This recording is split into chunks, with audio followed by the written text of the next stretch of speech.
Well, we don't.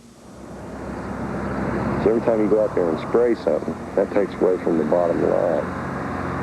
And then the other thing that they fail to realize is we live here.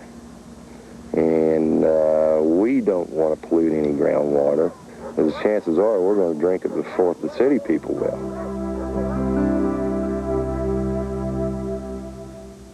Just in time for Valentine's Day, a special Fur Club. 12 months free interest. Now through February 14th during Yonkers Fur Clearance, Merle Hay and Valley West. Thank you for watching KCCI TV8 in Des Moines. And now from TV8, Iowa's news leader, Paul Rhodes, Kevin Koenig, Connie McBurney with weather, and Heidi Soliday Sports. This is TV8 News, live at 6. It ain't over. It ain't over till the fat lady sings, and she hasn't sung the right tune yet, but she will. Good evening. The mother of a child allegedly abused by Betty Warnock in Missouri, bringing her case here to Iowa today. The parents are upset because their county prosecutor in Missouri has ruled that key evidence against Warnock is not admissible in court. Knowing that Warnock had previously been convicted of child abuse in Iowa, the parents came to Des Moines today to do research and lobby for help. TV8's Steve Oswald reports. The main stop for the parents was the State Historical Building, where they viewed for the first time the wooden boxes Betty Warnock used to contain Des Moines daycare children in the 1980s. One mother wondering why Betty Warnock wasn't in prison. I just don't see how they can let her walk, and I can barely stand it. I'm appalled by everything. Try and imagine what must have went through the children's minds. Try and imagine. This isn't just hard on the children. This is really hard on us as parents. One parent says his daughter talks of being put in similar boxes in Missouri. My little girl told me, how come my baby bed doesn't have a lid? You know, I know this, maybe not that type of a box, but a baby bed with at least a lid on top. Yes, my little girl was in one. She told me. She's 4 years old. She's able to talk really well. The parents also came here to the Iowa State Historical Building to do some of their own research on Betty Warnock's past in Iowa. Betty was asleep on the couch. And Helping them was Joe Cordero, whose children were abused by the Warnocks in the early 1980s in Des Moines. That we can sure, offer all our assistance to these people and hopefully put them behind bars so that, another 5 or 10 years down the road, it don't happen again. The parents even spent time researching old newspaper articles on the Des Moines case to take back to Missouri's Attorney General, who they hope will seek replacement for the Missouri County prosecutor, who's decided that much of the best Missouri evidence against Warnock is inadmissible. And the parents met with Iowa Attorney General Bonnie Campbell, who they hope can fill in her counterpart in Missouri on the Warnock's past in Iowa. It ain't over. It ain't over till the fat lady sings, and she hasn't sung the right tune yet, but she will. Steve Oswald, TV8 News. Today's public viewing of the boxes used by the Warnocks was the first since the child abuse trial ended back in the 1980s. The boxes are not on display, but were made available to the Missouri parents for research purposes. These people captured the national spotlight in the 1980s, too. The 5 Cooper children of Kellogg, Iowa. They were forced into the midst of a legal battle over foster parent rights when their mother could no longer take care of them. Their story told on the CBS News program 60 Minutes, and now it's about to be told again in a made-for-television movie. TV8's Sue Mason caught up with the kids in what they say now will be their last ever television interview. Sue? Well, Kevin, this time their story has a happy ending. The kids have a family to call their own. They're growing up, live in central Iowa, and seem to be very happy. It was an emotional scene in January of 1987. The 5 Cooper children, Anna, Amanda, Sarah, Samantha, and Justin, in the midst of a foster parent battle, forced to leave the Kellogg home of Larry and Paula Mick. It was one of several foster homes the kids lived in after their mother told state officials she could no longer care for them. What is the fate of my children? Karen Cooper, a diagnosed manic depressive, had neglected her children and knew she couldn't keep them. Her parental rights were later terminated. I didn't know what a normal family life was. And I got a taste of it with the Micks, but it wasn't really a family, and now I have one. Anna and her sisters and brother have a family and a new last name. They're the Butlers, all 5 adopted in 1989 by their uncle and aunt, Mike and Rhonda Butler of Newton, who already had 2 sons.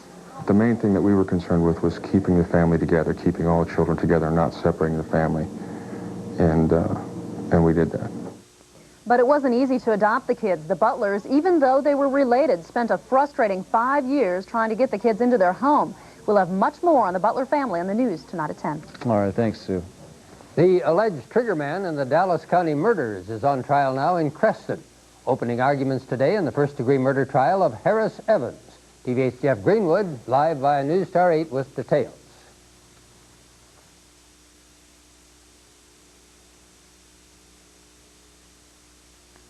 Apparently having trouble bringing in that report. We'll have it later in the news.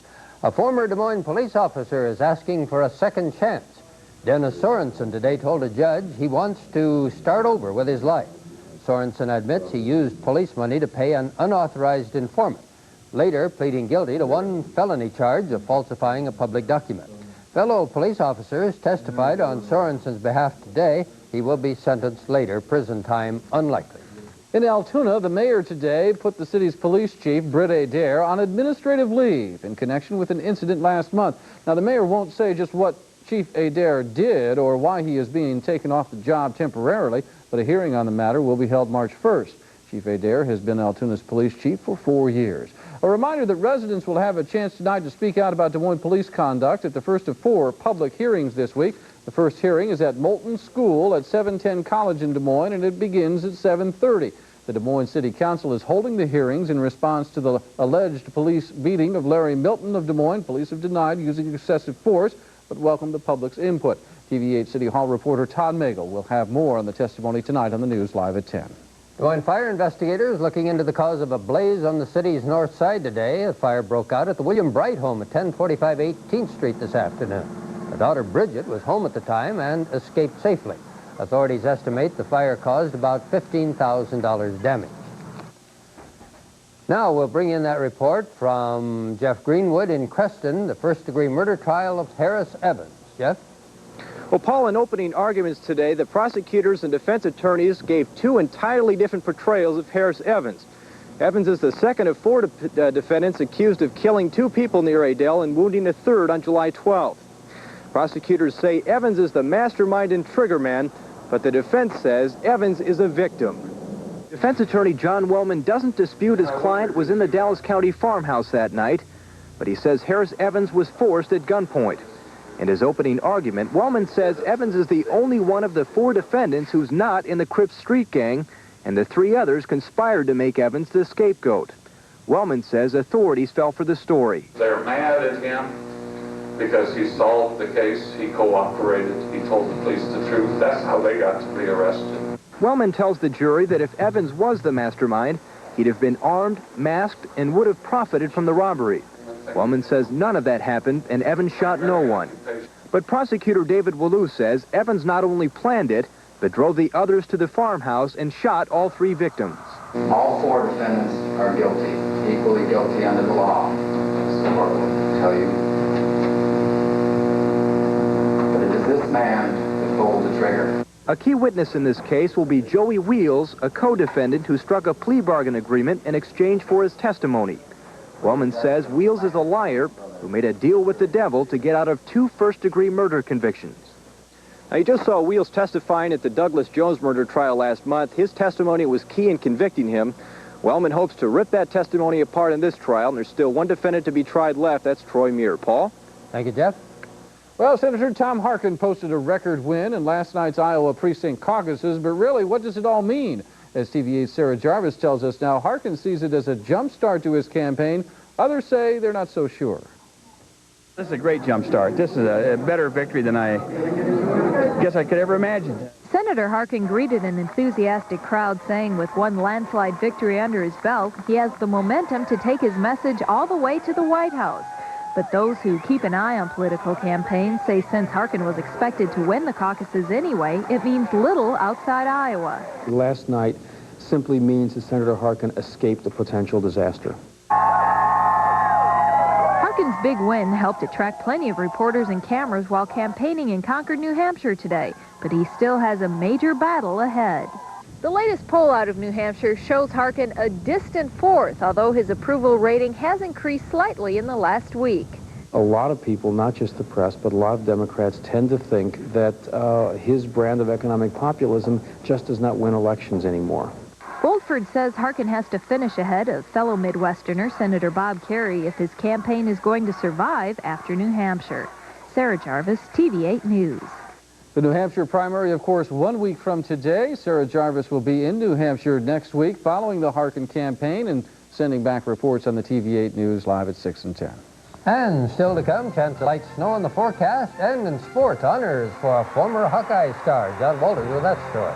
And coming up next, making ends meet by learning how to hunt for bargains. Liz Meridian continuing our special reports when we come back.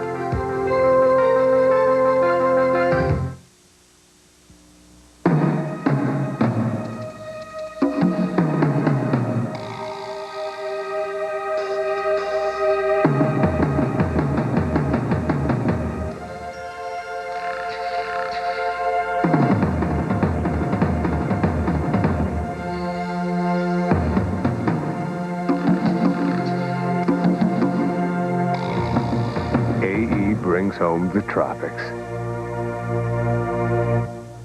It's Dewey Ford's. Hey, if it seems like spring, just wait an hour warehouse sale. The weather? Who knows? Who cares? Dewey Ford has an indoor heated warehouse at East 4th and Grand. Over 525 vehicles available during the winter warehouse clearance sale. Tauruses, Tempos, Escorts, F-150s, Ford Rangers, and more. A tremendous selection at warehouse prices. So if the birds are singing today, they may change their tune tomorrow. Do it at Dewey's indoor heated huge warehouse sale at East 4th and Grand. When you practice conservation tillage to help protect the environment, you need the outstanding flexibility and proven effectiveness of Prowl herbicide. Applied pre-emergence or in early post-tank mixes, Prowl controls your toughest grasses and broadleaf weeds. You save money, too, up to 25% over other treatments. Prowl works like clockwork all season long. Get Prowl at your local Cyanamid Agri-Center dealer. Iowa's original camping and boating show is coming February 12th through 16th to Betts Auditorium in Des Moines. You'll see motorhomes, travel trailers, fifth wheels, fold-downs, conversion vans, power boats, fishing boats, pontoons, and cruisers. See factory reps about generators, awnings, trailer hitches, and more. See what's new in 92. Compare many brands under one roof and save money with preseason show prices. Plus, enter to win fabulous store prizes. Don't miss the Central Iowa Camping and Boating Show February 12th through 16th at Betts Auditorium in Des Moines. Tonight's Making Ends Meet report is brought to you by KCCI TV and Norwest Bank, Iowa. Making ends meet is easier said than done. Often bargain shopping takes a back seat if we're, say, busy at work or with the kids. Still, you can learn to shop and save. Liz Meridian introduces us to a home economist who saves more than half on the items that she buys. She says you can too.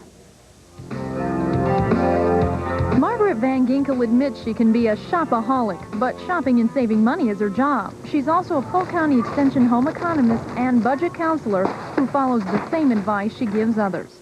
I look for sales. Sometimes the discounts will have a paper sale, and I may pick up quite a bit of paper for several months, because those are things that you know you're going to have to use and your family will use. Margaret says organize and plan ahead. Every Sunday she checks the newspaper circulars and puts the coupons in a book that never leaves her side. And then I have a little file that I put things in according to, like I have cereals, cleaning and soap products, meats, chips, milk, quick foods, and then other products. I may have the kitty litter products in here, or like Family Circle. You know, the February 18th issue, 25 cents off I can get. And then I also then on Sunday evenings I sit down and I make out a menu for my household and look at the menu for the whole week and then think about the coupons I have and the products that I'm going to be serving that week. Margaret stocks up on soap, razor blades, and shampoo by making a monthly trip to the discount store that's advertising sales. And they're $19.99. For clothing, Margaret says she saves the most at discount clothing shops or when upscale department stores hold special sales throughout the year. In fact, she says the secret to bargain shopping is simply knowing when to shop. Shopping by the calendar is a good idea as well? Yes, there are certain items that go on sale certain different times of the year. And right now, linens seem to be in January and February on sale. In the late summer months, look for bargains on air conditioners and recreational equipment. And wait until October to buy your bicycles and school clothes. Margaret says even if you don't think you can spot a bargain, you can save 40 to 50% just by knowing when and where to shop. For Making Ends Meet, Liz Murdian, TV8 News. A little later tonight, Liz has priced several household items at area stores. We'll take a look at comparison shopping tonight at 10. And if you'd like our updated Making Ends Meet tip sheet for this week, send a self-addressed stamped envelope to Box 8888, Des Moines 50301, or you can pick one up at your local Norwest Bank location. One place to find a bargain right now is at the gasoline pump, where a gallon of self-serve unleaded is averaging $1.02 statewide, according to AAA. That's 19 cents a gallon less than the price a year ago when we were in the midst of the Persian Gulf War. Connie is ill this evening. Sarah here with the weather, and could have a little light snow. Snow, but don't expect much as far as accumulation, and temperatures are going to drop a bit. I'll have the forecast after this.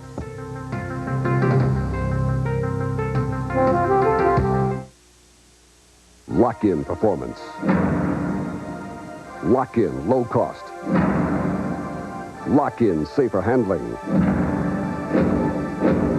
Lock in rootworm control with Thimet insecticide. Thimet provides protection equal to diphonated Lorsban, and it costs a lot less.